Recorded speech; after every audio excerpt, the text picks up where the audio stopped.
É isso aí. Bom dia. Quinta-feira. Segundo A. Na manhã vocês vão fazer o simulado, né? Por hoje, nós vamos na sequência aqui da aula 39, seguindo o nosso esquema que está aqui na página 315. Você pode também olhar no texto. Bom?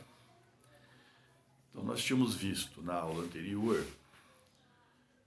crise da Primeira República, a industrialização.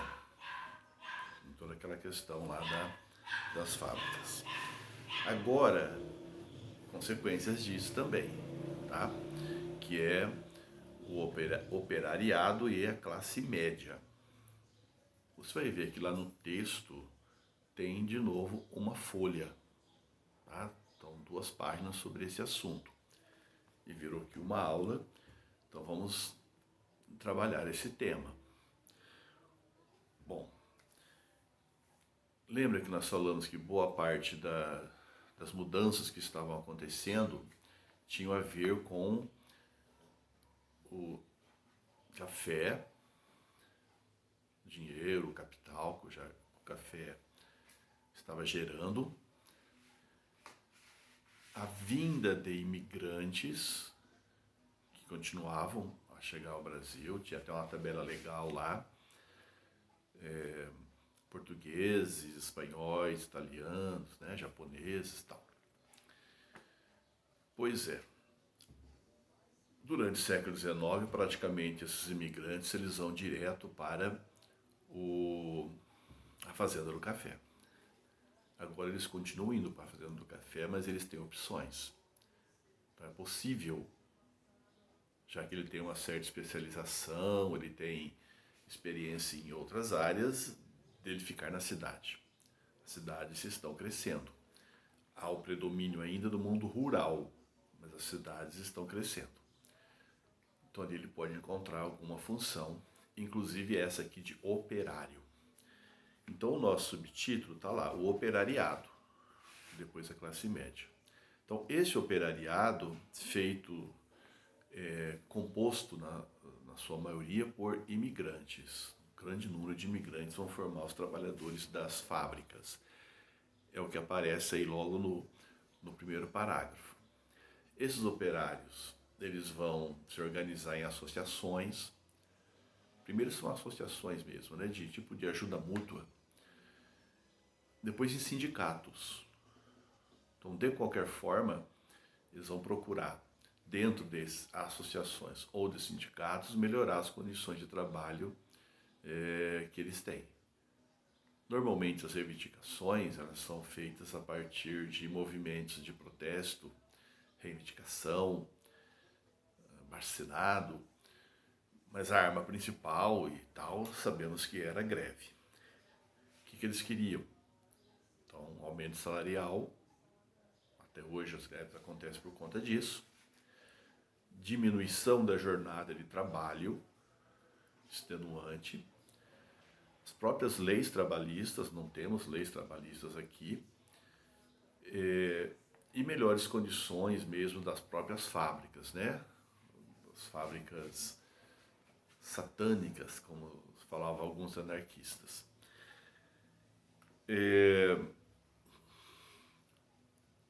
Esses operários também tinham outros mecanismos, então eles tinham uma espécie de imprensa operária, às vezes panfletos, às vezes jornais mesmo, jornaizinhos operários distribuídos aos trabalhadores, colocando as suas posições.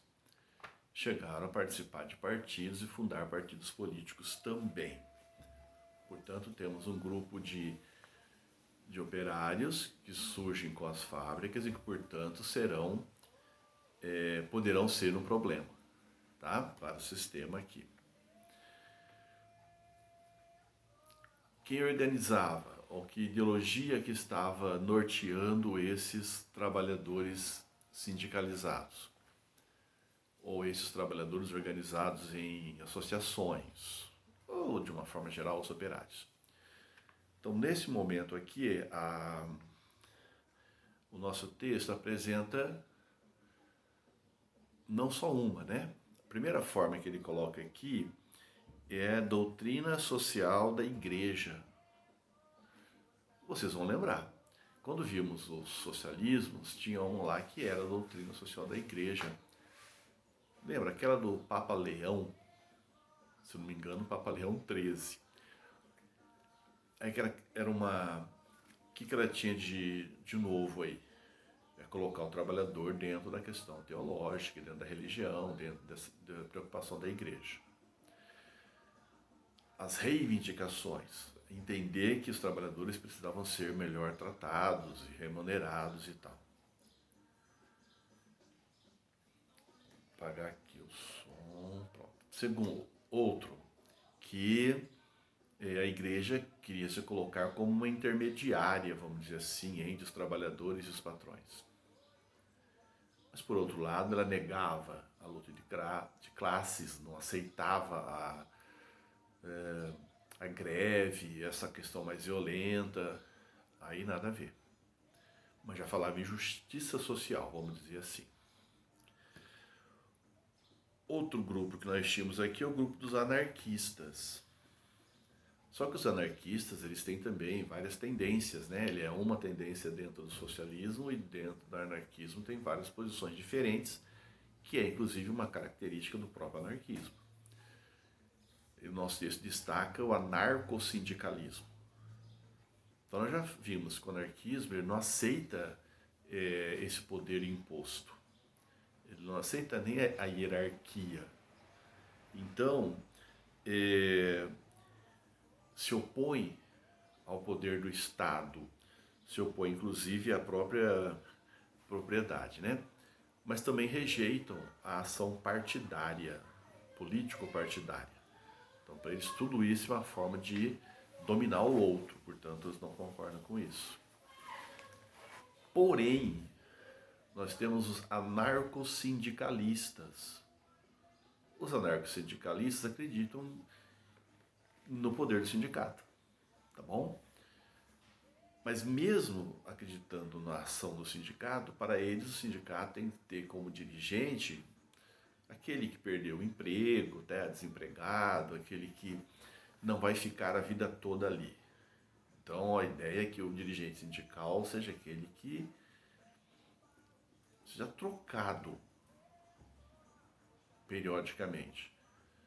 Já não é assim? Não, não é tanto assim. Tem as eleições, você vai perceber que praticamente continuam os mesmos assim. Troca um pouco de cargo e tal, mas continua. O que ele quer dizer é que se você não pode ter como representante alguém que vai ter aquilo como profissão. Não vai querer sair de lá, vai se preocupar muito mais nele do que com o clássico que ele representa. Se isso é certo ou errado é outra história, gente. O que importa é que no movimento sindicato vai ter o anarquismo. E a principal arma que o anarquismo vai defender é o confronto direto, portanto vai ser a greve. Tá? O socialismo, aqui aparece socialistas, então também temos essas ideias. Então vamos entender aqui de uma forma geral, tá? Tanto socialistas como comunistas como uma coisa só. A ideia principal aqui são marxistas. Então são várias tendências aqui. Aquela que vai predominar no início, né, nessa formação da classe operária, será o anarquismo. Nós temos um grande movimento de trabalhadores em 1917, que é chamado aí a Greve Geral de 1917, que nós já até conversamos em outros momentos. Essa greve geral é o marco do sindicalismo. Tivemos outras greves antes, com certeza. Essa foi a marca. Que se coloca que a organização geral desse conflito, dessa paralisação aqui, ela foi do movimento anarquista. Tá? Não é difícil imaginar, nós somos em 1917.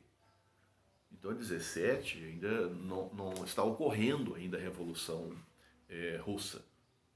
Não houve a tomada do poder. Então há todo ainda um debate de qual seria o projeto mais viável para a classe trabalhadora. E é justamente dentro desse projeto viável que entra o socialismo. Que por mais que o anarquismo tenha essas ideias nobres, né, de uma forma geral, ele não conseguia apresentar um projeto viável. Já a teoria marxista, ela conseguia fazer uma análise do capitalismo, daquilo que existia, por que chegou até aí, como chegou até aí, e como seria a destruição disso, através daquela teoria que nós já estudamos lá do materialismo histórico. E projetava, né, como seria, qual a possibilidade de um governo futuro aí, dos trabalhadores, através da revolução e tal. Vamos voltar a esse tema. Mas tínhamos já essa forma política mais viável, coerente, e que em 17 vai se tornar o que é real. Então vai ser a primeira experiência real de tomada do poder da classe trabalhadora lá na Rússia. Ah, professor, mas depois aconteceu muita coisa. Pois é, depois aconteceu muita coisa, mas aqui ainda não. Então até 17 o anarquismo tem esse poder aqui. Depois da Revolução Russa, vai ter um predomínio no cenário internacional das esquerdas, onde vai crescer a proposta bolchevista ou marxista. A partir daí nós teremos o Partido Comunista aqui no Brasil. Primeiro é Partido Comunista, mesmo PCB, chamado Partido Comunista do Brasil. Depois lá na frente ele vai mudar, assim, né? Vai ter uma divisão com o PCB, chamado Partido Comunista Brasileiro, e o PCdoB, Partido Comunista do Brasil. Por enquanto, o que se entende aqui, até 17, anarquismo. Depois, mais à frente, formação do Partido Comunista. Ele que vai fazer esse trabalho junto aos operários e etc. Tá bom? O segundo ou terceiro item que aparece aí é que também aconteceu a organização dos trabalhadores do campo. Então lá no campo nós vamos, e que não era coisa fácil, visto que a sociedade era predominada aqui, economicamente, pela oligarquia agrária. Então o poder estava lá. Então se organizar no campo era muito difícil. Mas foram organizadas as famosas ligas camponesas. Vão ser importantes durante todo esse tempo, mas principalmente mais à frente falaremos também sobre elas. Aqui aparece na esquerda nossa aqui, né? No último quadrante, o PCB, que eu já tinha falado, Partido Comunista Brasileiro, fundado em 1922. Então, 17 temos a Revolução Russa, em 22 temos um Partido Comunista no Brasil. Mas veja, ele começa e já é ilegal, né? Ele vai ficar na clandestinidade. Então, periodicamente ele é legalizado, depois volta, não é mais. E sempre vai ser usado como um escudo, né? O que tem de errado já fala que é comunismo e tal. Nesse período de ilegalidade, não tem o Partido Comunista, mas tem as pessoas, os militantes, aqueles que identificam com essa ideologia, com essa proposta. Então eles vão agir aonde eles conseguirem, dentro de associações, dentro de sindicatos, mesmo em outros partidos. No caso aqui aparece a coligação operária, aparece o que ele chama aqui de BOC, pode ser BOC ou pode ser BLOC, Bloco Operário e Camponês, que tinha o predomínio ideológico e organizador aqui dos comunistas, tá bom? Mais à frente, então dos operários eu acho que está claro aqui. Mais à frente ele vai falar um pouco da classe média, setor médio, grupo intermediário, quem não gosta de falar classe. Essa classe média está sendo formada aqui nas cidades, então são o que nós chamamos de liberais. Então tem médicos, tem engenheiros, tem pedreiros, número significativo de funcionários públicos, pequenos proprietários, comerciantes, tá? Forma a classe média. Inclusive intelectuais, tá? Diferentes aí, professores, artistas, tudo aqui nesse grupo intermediário. Uma das coisas interessantes é que na maioria daqui, temos sempre as exceções, obviamente, né? Dentro de cada grupo nós temos as contradições. Normalmente a classe média se apresentou aqui de forma conservadora, tá? Já eu dei uma olhadinha aqui no texto, não aparece isso, então você vai lá no livro lá. Então, normalmente conservadora e moralista. A classe média é aquela que está, nesse momento, muito mais próxima da classe operária, muito mais próxima dos trabalhadores com menos recursos econômicos, mas o que ela quer é estar no grupo de cima. E normalmente ela pensa como o grupo de cima, ela vê o mundo como o grupo de cima. Moralista, mas que sabe que precisa de algumas mudanças. Então a mudança que esse setor médio vai defender é aquele ligado mais a um certo liberalismo, como por exemplo direito de votar. Então vamos mudar esse voto que nós temos aí, queremos um voto secreto, até porque é menos perigoso do que aquele voto aberto que existia. E também dentro do setor médio vão surgir grupos de oposição ao coronelismo, aquela política totalmente agrária, porque boa parte desse grupo vai estar ligado também às fábricas, ao comércio, não só à atividade agrícola.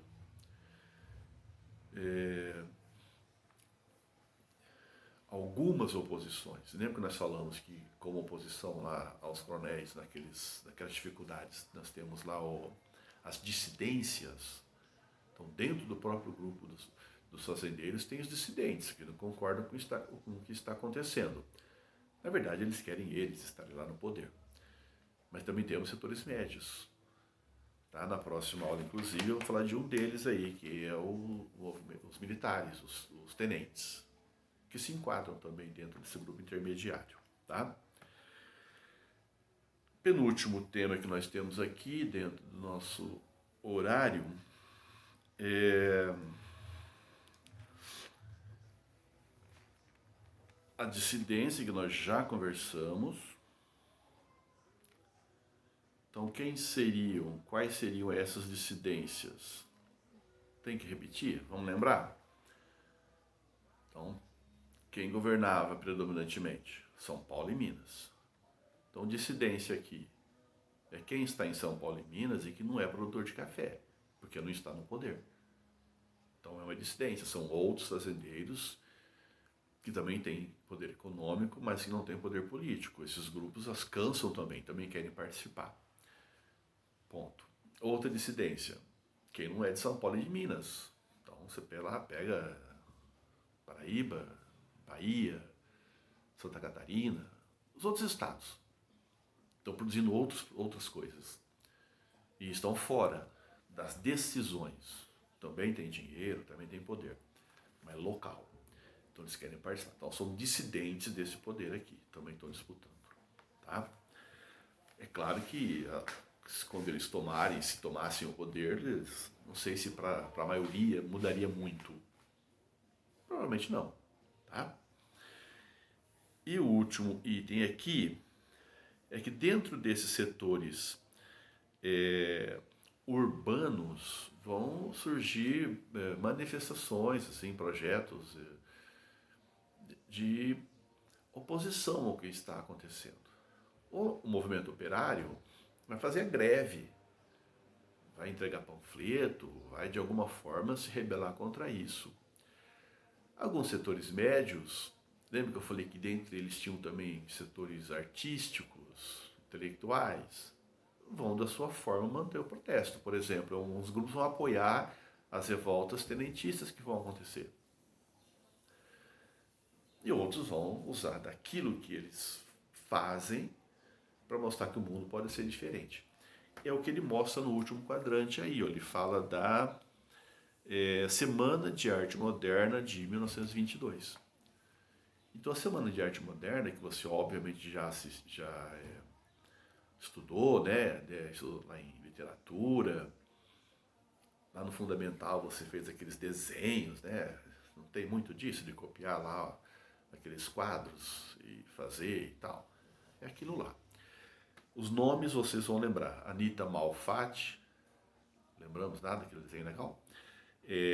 Tarsila do Amaral, Mário de Andrade, Oswald de Andrade e o Villa-Lobos, Heitor Villa-Lobos.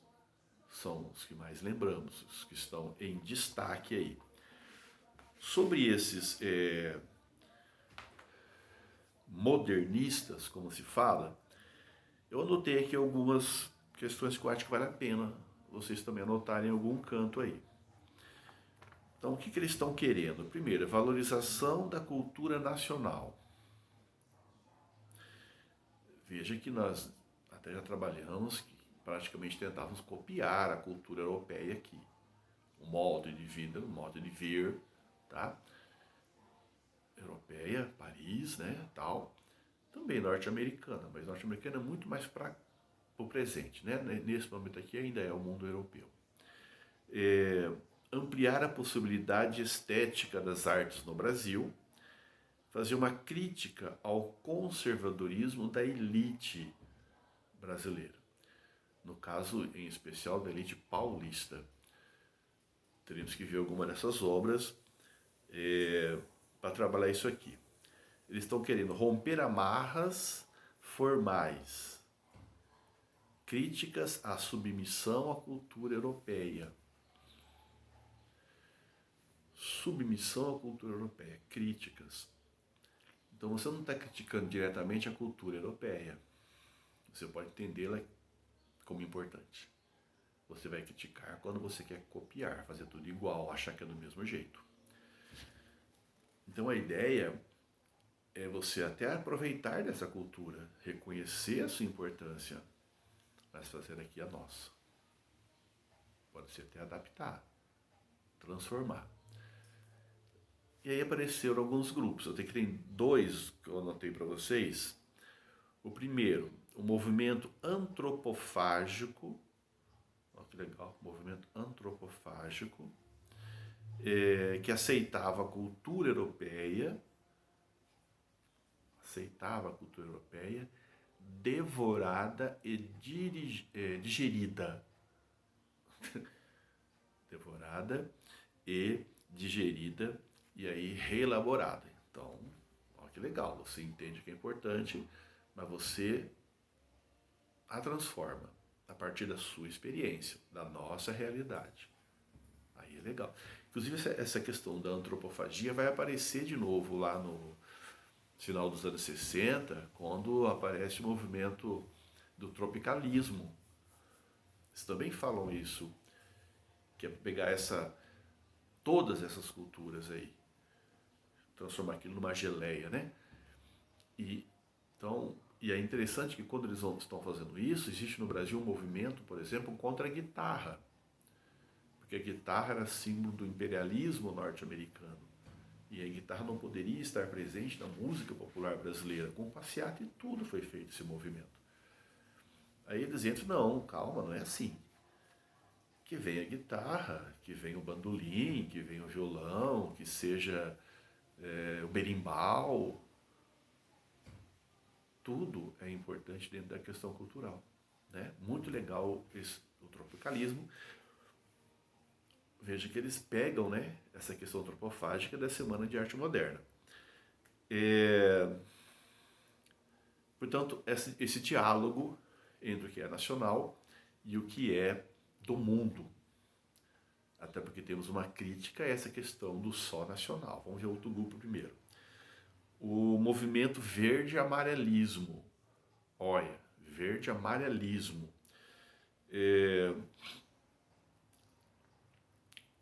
Aqui entre eles nós temos o Menoque Delpitia e o Plínio Salgado. É bom lembrar o nome porque vamos ver quem foi o Plínio Salgado. Então esse negócio de verde e amarelo, Olha como é que as coisas, elas não se repetem, mas elas continuam, né? Porque não são resolvidas, né?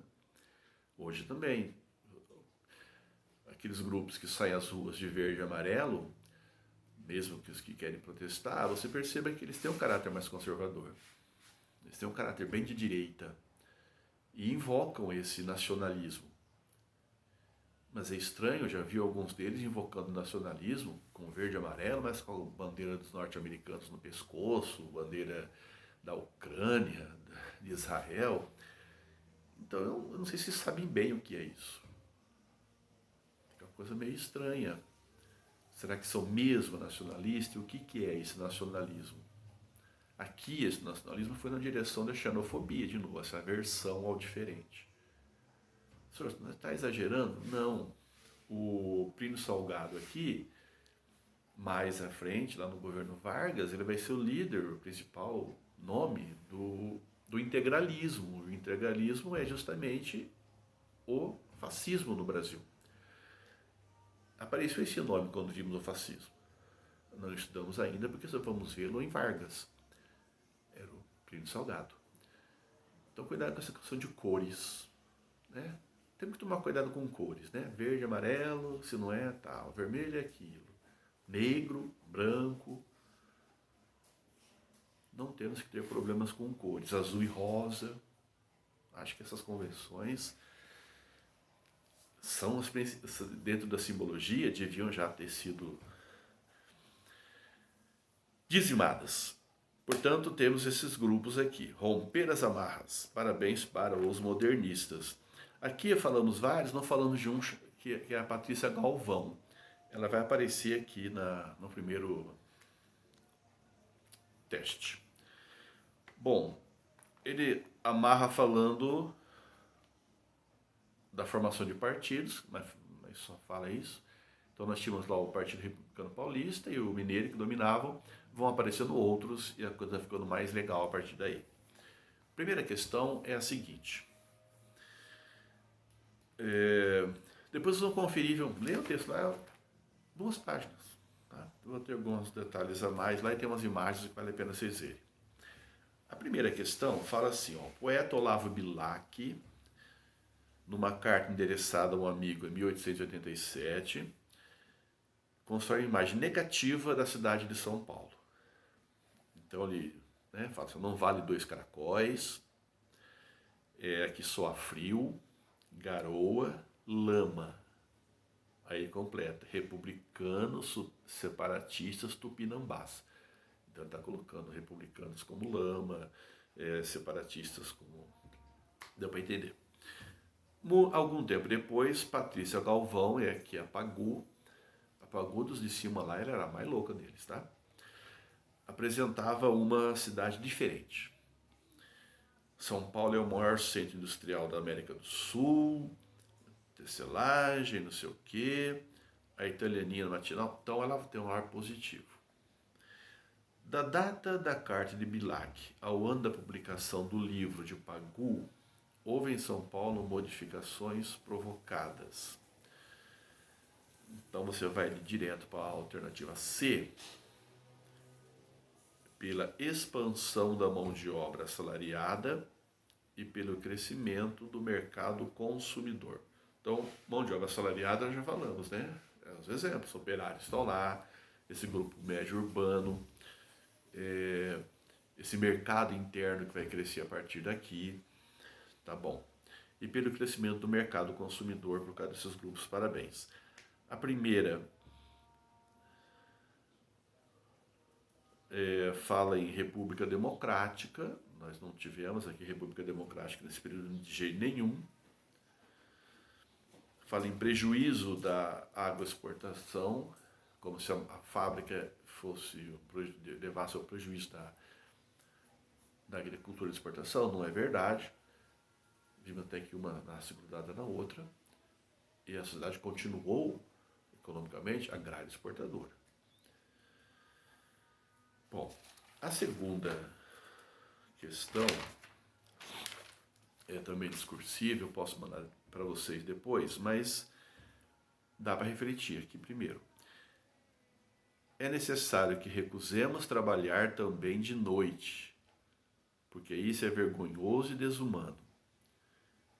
Em muitas partes, os homens conseguiram a jornada de 8 horas, ainda na metade do século XIX. E nós que somos do sexo frágil, e aqui aparece grifado, né? Temos que trabalhar 16 horas. Como se pode estudar ou simplesmente ler um livro quando se vai para o trabalho às 7 da manhã e volta para casa às 11 da noite? Então ela compara que os homens trabalham metade, trabalham 8 horas, né? E elas mais fracas trabalham 16. Tem alguma incoerência aí. Então, apresente uma característica da indústria paulista nesse período. Então, não vamos mandar para você, mas ela é predominante o quê? Têxtil e alimentícia, nós já vimos isso, tá bom? O que mais? Isso, não tinha legislação trabalhista ainda, só vai aparecer no governo Vargas. E mão de obra variada, mas predomina a mão de obra imigrante. Parabéns, já respondeu essa. Que é o que eles pedem aqui. Mas eu sugeriria colocar também o destaque que as moças, são mulheres aqui, tá? Nessa greve, é um manifesto das costureiras.